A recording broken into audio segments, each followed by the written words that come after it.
Good morning students. मैं Jyoti Deval, assistant professor political science, SPC government college Ajmer. कल जो हमारा लेक्चर हुआ था उसमें हमने जो हमारे फंडामेंटल राइट्स या जो हमारे मौलिक अधिकार हैं उनकी अर्थ और उनकी आवश्यकता और जो भारतीय संविधान में जो अधिकार पत्र है उसकी क्या विशेषताएं हैं उनको समझने का प्रयास किया था। आज जो है संविधान द्वारा जो हमें मौलिक अधिकार दिए गए हैं, ये जो संविधान में प्रदत्त मूल अधिकार हैं उनके बारे में बात करेंगे। तो भारतीय संविधान द्वारा जो है जो भारतीय नागरिकों को 7 मौलिक अधिकार प्रदान किए गए थे, लेकिन जो 44th अमेंडमेंट था 1979 में, उसके द्वारा संपत्ति के अधिकार को मूल अधिकार के रूप में समाप्त कर दिया गया। और अब जो ये संपत्ति का अधिकार जो है ये केवल लीगल राइट है। तो अब जो है संविधान में मूल अधिकारों की संख्या जो है वो 6 है। और ये अधिकार कौन कौन से हैं? पहला है समानता का अधिकार, राइट टू इक्वालिटी, स्वतंत्रता का अधिकार, राइट टू लिबर्टी, शोषण के विरुद्ध अधिकार, धार्मिक स्वतंत्रता का अधिकार, संस्कृति तथा शिक्षा संबंधी अधिकार, और लास्ट है संवैधानिक उपचारों का अधिकार। जो हमारे जो मूल अधिकार हैं उसके संबंध में संविधान में टोटल 23 आर्टिकल्स हैं, अनुच्छेद 12 से 30 और 32 से 35। और इनमें कुछ अनुच्छेद तो असाधारण रूप से बहुत लंबे हैं। जैसे एग्जाम्पल के लिए जो हमारा 19वां अनुच्छेद है वो उसमें संशोधन होते होते काफ़ी उसके आकार में और वृद्धि हो गई है। तो जो कुछ आर्टिकल्स जो हैं वो छोटे हैं और कुछ जो हैं वो अपेक्षाकृत बड़े हैं। सबसे पहले जो हमारा अधिकार आता है मौलिक अधिकार वो है राइट टू इक्वालिटी या समानता का अधिकार, आर्टिकल 14 to 18। हम सभी जानते हैं कि समानता का अधिकार जो है वो प्रजातंत्र का आधार स्तंभ है। इसीलिए भारतीय संविधान द्वारा जो है सभी व्यक्तियों को कानून के समक्ष समानता, राज्य के अधीन नौकरियों के समान अवसर और सामाजिक समानता जो है वो प्रदान की गई है। और समानता की स्थापना के लिए उपाधियों का निषेध भी किया गया है। आर्टिकल 14 जो है वो कानून के समक्ष समानता की बात करता है।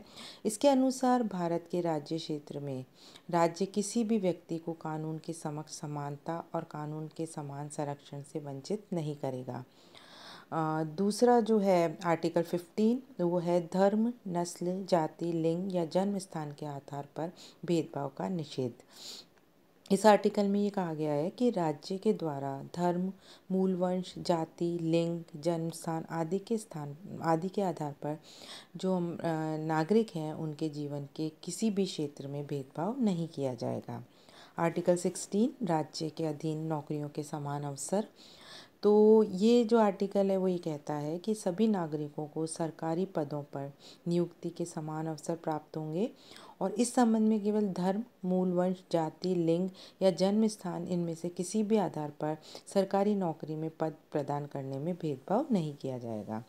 व्यवहारिक है हमारा संविधान, तो इसलिए इसमें आरक्षण और जो पिछड़े वर्गों के लिए जो आरक्षण या रिजर्वेशन की व्यवस्था भी की गई है। आर्टिकल 17 अस्पृश्यता निषेध।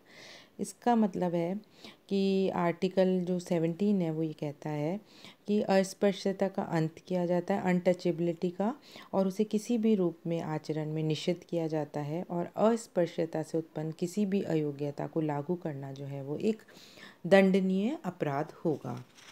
उसके बाद है आर्टिकल 18 उपाधियों का निषेध, यानी जो सेना और विद्या से संबंधित उपाधियों के अलावा राज्य जो है वो कोई भी उपाधियां नहीं प्रदान कर पाएगा। दूसरा जो मौलिक अधिकार है हमारा वो है स्वतंत्रता का अधिकार, आर्टिकल 19 to 22। और इसमें जो है भारतीय संविधान जो है वह विचार, अभिव्यक्ति, विश्वास, धर्म और उपासना की जो स्वतंत्रता है वो सुनिश्चित करता है। अतः संविधान के द्वारा जो है नागरिकों को, जो उसके सिटीजन्स हैं, उनको बहुत सारी लिबर्टीज़ जो हैं वो दी गई हैं। और इसमें सबसे इम्पोर्टेंट आर्टिकल 19 है। आर्टिकल 19 जो है वो नागरिकों को 7 स्वतंत्रताएं प्रदान करता है। और 44वें संशोधन द्वारा संपत्ति के मौलिक अधिकार के साथ साथ संपत्ति की स्वतंत्रता भी समाप्त कर दी गई। और अब अनुच्छेद जो 19 है उसी के अंतर्गत नागरिकों को 6 स्वतंत्रताएं प्राप्त हैं। इसमें है विचार और अभिव्यक्ति की स्वतंत्रता, यानी सभी नागरिक जो है उनको विचार करने, भाषण देने या अन्य व्यक्तियों के विचारों के प्रचार की स्वतंत्रता प्राप्त है। जो प्रेस के जो विचार हैं उनको प्रचार कर, प्रेस की स्वतंत्रता भी इसी में शामिल है। फिर है अस्त्र शस्त्र रहित शांतिपूर्ण सम्मेलन करने की स्वतंत्रता है। समुदाय और संघ के निर्माण करने की स्वतंत्रता है। सभी नागरिक जो है वो समुदाय का निर्माण कर सकते हैं, लेकिन राज्य के हित में जो है इस पर नियंत्रण लगाया जा सकता है। भारत के क्षेत्र में आबाद भ्रमण की स्वतंत्रता है, हम कहीं भी घूम सकते हैं। और भारतीय जो राज्य क्षेत्र है उसमें आबाद निवास करने की स्वतंत्रता है, यानी हम भारत में सभी नागरिक जो अपनी इच्छा अनुसार स्थायी या अस्थायी रूप से कहीं भी रह सकते हैं। कोई भी हमें कारोबार की स्वतंत्रता है, उपजीविका की स्वतंत्रता है, लेकिन राज्य जनता के हित में इन स्वतंत्रताओं पर उचित प्रतिबंध जो है वो लगाया जा सकता है। फिर नेक्स्ट जो हमारा फिर है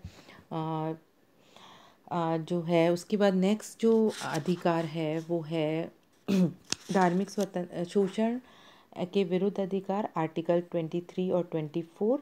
इसके अंतर्गत जो है मनुष्य के क्रय विक्रय और बेगार पर रोक लगाई गई है। आर्टिकल 23 जो है वो बेगार या अन्य प्रकार से किसी भी प्रकार से जो ज़बरदस्ती काम में लिया जाता है उसको, श्रम को निषिद्ध किया गया है और इसका उल्लंघन जो है वो विधि के अनुसार दंडनीय अपराध है। आर्टिकल 24 जो है वो कहता है कि जो 14 वर्ष से कम आयु के जो बच्चे हैं उनको खानों, कारखानों या अन्य किसी जोखिम भरे काम में नियुक्त नहीं किया जा सकता, लेकिन बच्चों को अन्य जो कार्य हैं उनमें लगाया जा सकता है। फिर नेक्स्ट जो अधिकार हमारा मौलिक अधिकार, फंडामेंटल राइट्स आते हैं, वो है धार्मिक स्वतंत्रता का अधिकार, आर्टिकल 25 to 28। और ये जो आर्टिकल हैं ये हमें धार्मिक स्वतंत्रता प्रदान करते हैं। और जो है आर्टिकल 25 जो है वो कहता है कि सार्वजनिक व्यवस्था, सदाचार, स्वास्थ्य तथा अन्य इस भाग के अन्य उपबंधों के अधीन रहते हुए सभी व्यक्तियों को जो है अंतःकरण की स्वतंत्रता और कोई भी धर्म को मानने की, उसका अनुसरण करने की और उसको प्रचार करने की स्वतंत्रता है। आर्टिकल 25 वो ये व्यवस्था करता है कि जो हिंदू धार्मिक संस्थाएं जैसे मंदिर है या हिंदू समाज में सभी वर्गों को उसमें समान रूप से जो प्रवेश करने का अधिकार होगा और इसमें किसी भी व्यक्ति के प्रवेश को रोका नहीं जाएगा। आर्टिकल 26 जो है वो प्रत्येक धर्म के जो अनुयायी हैं उनको ये अधिकार प्रदान करता है कि वो जो हैं धार्मिक संस्थाएं जो हैं उनका स्थापना कर सकते हैं, उनको अपने हिसाब से चला सकते हैं। धर्म संबंधी जो निजी मामले हैं उनमें स्वयं प्रबंध करने का अधिकार है। चल अचल संपत्ति के अर्जन और स्वामित्व का अधिकार है और उस संपत्ति के का विधि के अनुसार संचालन करने के अधिकार है। तो जो हमारा अधिकार है धार्मिक स्वतंत्रता का अधिकार वो है आर्टिकल 25 to 28। नेक्स्ट जो अधिकार है हमारा फंडामेंटल राइट्स वो है संस्कृति या शिक्षा संबंधी अधिकार, cultural and educational rights, article 29 and 30। 29 जो है वो कहता है कि नागरिकों के प्रत्येक वर्ग को अपनी भाषा, लिपि या संस्कृति को सुरक्षित रखने का अधिकार है।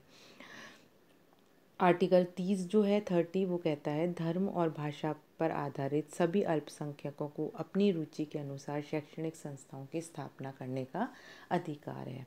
और लास्ट जो हमारा जो अधिकार है मौलिक अधिकार वो है संवैधानिक उपचारों का अधिकार, राइट टू कॉन्स्टिट्यूशनल रेमेडीज़। और आर्टिकल 32 जो है वो है, और संविधान में के जो मूल अधिकार हैं उनमें सबसे इम्पोर्टेंट जो मौलिक अधिकार है उसको यही माना जाता है, क्योंकि इसके बिना जो है सारे अधिकार जो हैं वो अर्थहीन सिद्ध होंगे। तो डॉक्टर अंबेडकर से जब उन्होंने कहा कि जब मुझसे ये कोई पूछे कि संविधान का वह कौन सा अनुच्छेद है जिसके बिना संविधान जो है वो शून्य प्राय हो जाएगा, तो आर्टिकल 32 को छोड़कर मैं किसी और अनुच्छेद की ओर संकेत नहीं कर सकता, क्योंकि ये संविधान का हृदय है और आत्मा है। इसमें मौलिक अधिकारों के लिए जो है 5 प्रकार के लेख जो हैं वो जारी किए जा सकते हैं: बंदी प्रत्यक्षीकरण, परमादेश, प्रतिषेध, उत्प्रेषण और अधिकार प्रच्छा।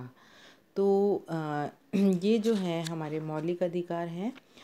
कल के लेक्चर में हम जो मौलिक अधिकार हैं उनके मूल्यांकन, उनको एवेलुएट करेंगे। Thank you so much.